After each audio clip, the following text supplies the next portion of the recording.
Salve, intrepid historian. Welcome back to the Cursus Scipionum, the path of the Scipios, where we are taking a look at Roman history by focusing on the lives and times of members of the illustrious Scipio family. In the first episode, we entered the tomb of the Scipios and discovered the epitaph of Lucius Cornelius Scipio Barbatus, and through following a circular pattern, learned about different aspects of Roman society, from their naming conventions, to their societal values, to the career path politicians followed, and finally to Barbatus's military exploits, which is what the vast majority of Roman history is, a military history. Roman history was made by and for ambitious men, and they believed that the best way to understand solutions to their current problems was in learning about previous situations that other leaders had found themselves in. And that concept is still important today, as Roman history seems to mirror modern history, especially modern American history, sharing a lot of everything old is new again parallels. The founding myths of both nations are suspiciously similar, sharing strangers setting sail across bodies of water, washing up on new shores, being taken in and sheltered by the inhabitants of those new lands, and then proceeding to ruin everything through constant military conquest and bad treaty negotiations, creating unequal citizenship classes, which leads to further conflicts. We'll talk more about those classes and those conflicts when we get to the social wars, which will occur in our story in about 190 years, during the time of the late Republic. Currently, we are still in the period of the Middle Republic, watching as Rome enlarges itself enough to become the master of its own backyard, the Italian peninsula, which will lead it to more conflicts with more neighbors. Barbatus's life coincided with the end of the Samnite Wars, which for Rome are somewhat equivalent to the western expansion of the United States, both before and after the American Civil War. In this episode, we'll meet members of Barbatus's family who served in the next major conflict that Rome found itself in, the First Punic War, which has parallels with the First World War in our time. Rome, having repelled Pyrrhus of Epirus from Magna Graecia, or southern Italy, will find itself slowly being drawn into a much larger conflict for control of Sicily, with their previous ally turned bitter rival of the Republican period, the merchant seafaring nation of Carthage, which has similarities to Germany in the 18 and 1900s. After defeating Carthage, they will find themselves in a second conflict within 20-odd years with the same nation, as Carthage bounces back from their loss and proceeds to invade a neutral territory, violating a peace treaty between the two nations, mirroring the beginning of the Second World War in our time. This conflict will be a total war that will test Roman resolve as their home territory is invaded and they are drawn into conflict with other neighbors in the Mediterranean. And, roughly 50 years after the end of the Second Punic War, Carthage will take on a similar role to the USSR during the Cold War, around the time of the late Republic. This final conflict between Rome and Carthage is instigated mostly by one man, Marcus Porcius Cato, better known as Cato the Elder, who pursues a vendetta over the colony's resurgence as a Mediterranean power. But for now, we're interested in the first two Punic Wars, where some of Barbatus's descendants will make names for themselves, 3 of them earning nicknames for their efforts, in Asina, Calvus, and Africanus. Before we begin, you might have some questions, like why does that Pyrrhus dude sound familiar, and why are they called the Punic Wars and not, the Carthaginian Wars? To answer the first question, Pyrrhus of Epirus is most known for being a brilliant tactician as well as a poor strategist, who would overcommit to winning individual battles at the cost of large amounts of his own army, and he is best remembered for giving his name to the term Pyrrhic victory, which describes a wasteful win. He was also the first dude to mount up elephants against a Roman army, which is some pure Lord of the Rings style badassery if you ask me. The answer to the second question is because victors write history, and Rome, being a poor winner, chose to mockingly remember the Carthaginian losers. Generally, Romans looked on foreign nations as being uncultured and inferior, unless they happened to be Greek, in which case they were really pretending so that they could steal the art and ideas for themselves. No nation claiming descent from Troy would be above looking that gift horse in the mouth. This attitude is best displayed in how they referred to all new peoples they encountered as barbarians, because allegedly their languages sounded like bar, bar, bar to Romans, an early take on an it's all Greek to me type of line. The Punic Wars derived their name from the Latin word poenus, which can be translated as punishment, and Rome delivered some pretty punitive victories in the Punic Wars, which, by their end, wiped Carthage, both the nation and the city, completely off the map of the known world. The nation of Carthage was created by the migration of Phoenicians across the Mediterranean, who set up colonies along the coasts of Sicily, northern Africa, and southern Spain, centered mainly along the coast of Tunisia. Originally serving as trading outposts, they eventually grew and evolved to have their own culture and became Carthaginian over time.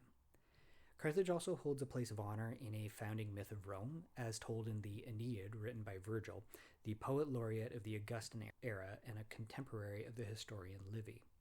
Virgil's poem tells the story of the brave hero Aeneas, who, fleeing the fall of Troy with other survivors, sails across the Mediterranean and becomes the lover of the Carthaginian queen Dido, who, wondering why she got out of bed at all one day, curses Aeneas and kills herself after he leaves her to fulfill his destiny, the founding of a new Troy. This sets up the idea of an underlying enmity between these two nations, which is an interesting way of inserting foreshadowing for the oath that Hannibal Barca will take against Rome well after the historical fact.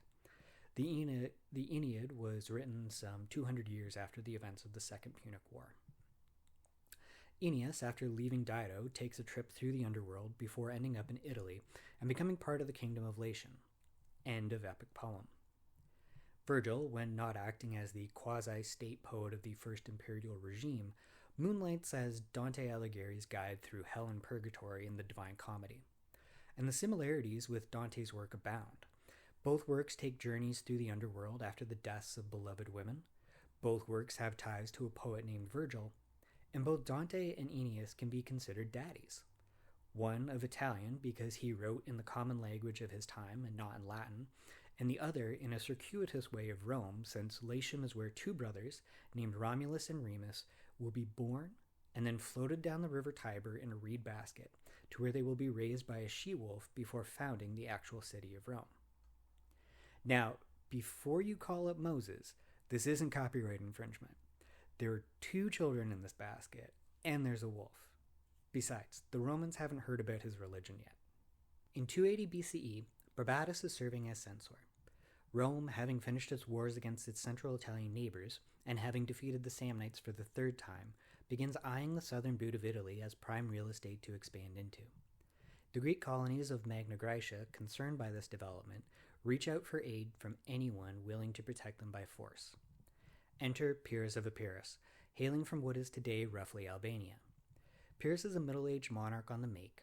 He's looking to expand his kingdom to become something more grand, something more Alexandrian, and he seizes upon this offer immediately. Crossing the Adriatic, he lands in Tarentum, and after two battles in 279 at Heraclea and Osculum, scores major victories against Rome. However, it is at the cost of his available manpower, and this stops him from rolling up the Via Appia to the Circus Maximus and taking in an afternoon race. His plan, had he succeeded in a more manageable way, was to break up the series of alliances Rome had entered into with its neighbors, turning them and their manpower against Rome, a strategy that Hannibal Barca will use in about 50 years. Pyrrhus's arrival raises the alarms of the Carthaginians, who at this time are in possession of Sicily and are also allies of Rome. The citizens of Syracuse invite him to be their protector, and Pyrrhus, exhausted from his Pyrrhic victories, takes them up on their offer, arriving on the island in 278. For the next 2 years, his army has a lot of success in taking over Sicily, and is only stopped from gaining complete control by the resourcefulness of the besieged city of Lilybaeum. Invited back to southern Italy, Pyrrhus and his army fail to achieve anything matching their earlier victories against Rome, and they eventually limp back to Epirus in 275, following a series of coordinated operations against their supply lines by Rome and Carthage. Pyrrhus continues to raise trouble in Greece until in 272 he meets a suitably Pyrrhic end, catching a roof tile tossed by an old woman with his head during a siege, and then being beheaded by the town's inhabitants. Exeunt Pyrrhus. Rome, following Pyrrhus's exit to stage left, forcibly acquires the remainder of southern Italy by the end of 270, further solidifying its position as a Mediterranean superpower. The Via Appia is extended from Capua to Tarentum, which gives Roman legions the ability to fast travel virtually anywhere they may be sent by the Senate. This causes concern for Carthage, which still controls parts of Sicily, and which still happens to be across the Strait of Messana from Rhegium, another recent acquisition of Rome. This concern will eventually lead to the first conflict between the two nations. The First Punic War develops from a series of miscommunications into a long, drawn-out series of mishaps between the two rival superpowers, until one finally achieves the upper hand while the other is distracted on another front.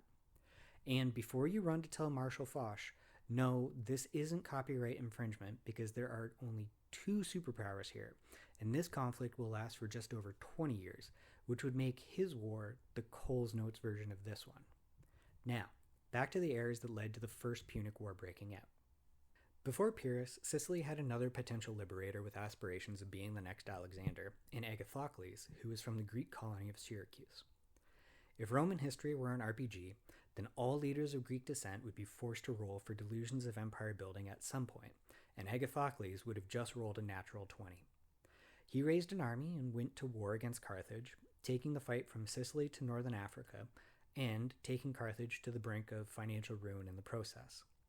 Following his defeat, the coalition of mercenaries he created to fight the war drifts apart. One of those groups of mercenaries was known as the Mamertines, who were followers of Mammers, a god of war. No, not like that one. Following Agathocles' defeat, they rock up at the town of Asina and, after massacring the population, claim it for themselves. In 265, the Mamertines find themselves the targets of Hero of Syracuse following the city-states' resurgence after Pyrrhus' abandonment of Sicily. So they appeal to both Rome and Carthage for military aid, and much to their shock, both nations show up. In 264, Carthage sends both an army and a navy to blockade the Straits of Messina to stop the Romans from crossing over to Sicily. Rome goes full Rome, and they force their way across the strait to take the city of Messana, which causes Carthage and Syracuse to briefly ally against them. The next year, Rome sends a second army to Sicily, which causes Syracuse to flip its allegiance to Rome's side. With that potential spot of trouble mopped up, Rome then besieges the town of Acragas, hoping to win a land-based war since Carthage's strength is in its navy. Over the next 3 years, Rome gains control of much of the center of the island, and Carthage maintains control of the coastal cities. The war begins to reach a stalemate, with Carthage being happy to wage a war of attrition in the hopes of sapping the Roman will to continue fighting. But in 260, Rome decides to build a navy. Previously, Rome would have hired ships from neighbors to fight their naval conflicts. But the neighbor they would have hired them from is also the neighbor they happen to be fighting, which is a real conflict of interest. Polybius notes that Rome's lack of experience is exactly what propels them to create the greatest navy in the world, TM, and they proceed to build 100 quinqueremes and 20 triremes, based off of a previously captured Carthaginian ship. The names of these ships are not based on the amount of decks they had, but on the amount of men it took to power the oars.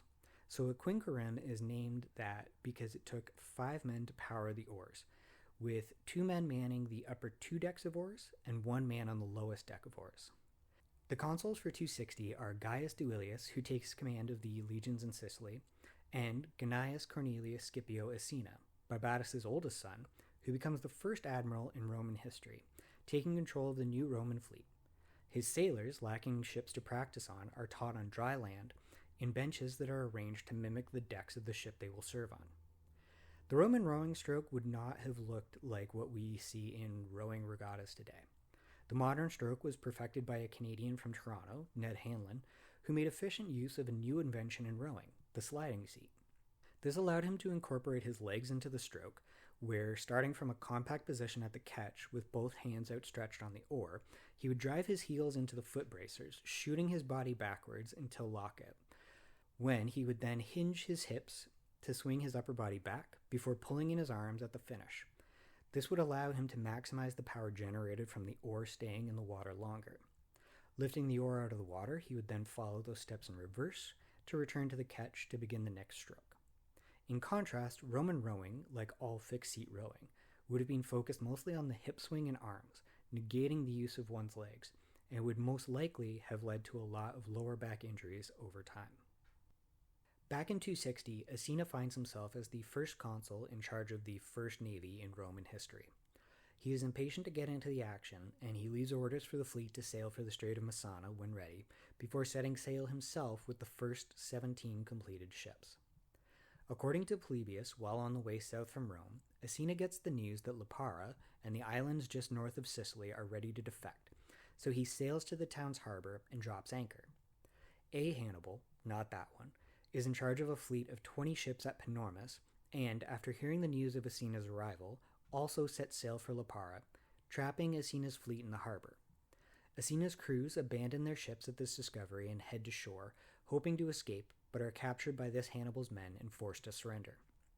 In a good illustration of the back-and-forth nature of the First Punic War, this Hannibal then makes a similar blunder, cockily sailing out to meet the rest of the Roman navy as it arrives, and is lucky to escape after losing most of his own ships in the ensuing battle. One reason for the Roman victory over this Hannibal, and for the Romans' sudden supremacy at sea, is due to their invention of the corvus, which is translated as a raven, which was a large gangplank that sat on a swivel at the bow of their ships. It had a large hook on the bottom that, after ramming another ship, would drop onto that ship's deck and create a fixed bridge locking the two ships together.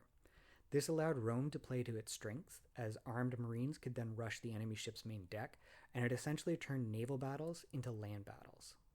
After his blunder in Lipara, Asina finds himself a hostage of Carthage, and he is ransomed back to Rome. Normally, this would damage one's political career, but he survives, politically unaffected, outside of earning the nickname Asina, which can be translated as ass or donkey, for his loss. This won't be the fate of every admiral, though, as a Publius Claudius Pulcher, who, becoming consul in 249, will lose 93 of his 123 ships against the Carthaginians at Drepana, after fucking with the sacred chickens. Yes, the sacred chickens are back, baby! And this time, the consequences are much more serious. After anchoring off Drepana, Pulcher waits until the morning to take the auspices. The sacred chickens, kept on board, refuse to eat, and in response, Pulcher makes a quip about this before throwing them overboard and saying, if they refuse to eat, let them drink. He then sets out to meet the Carthaginians and promptly has his battleships sunk. There is some debate in the serious history circles around whether this is solely due to the chicken incident or whether it is because his ships weren't carrying corvuses in this battle.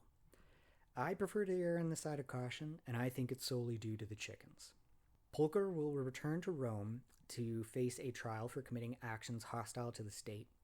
Again, whether this is about the loss of the chickens or the loss of the ships is somewhat unclear, and he will be fined heavily for his naval loss.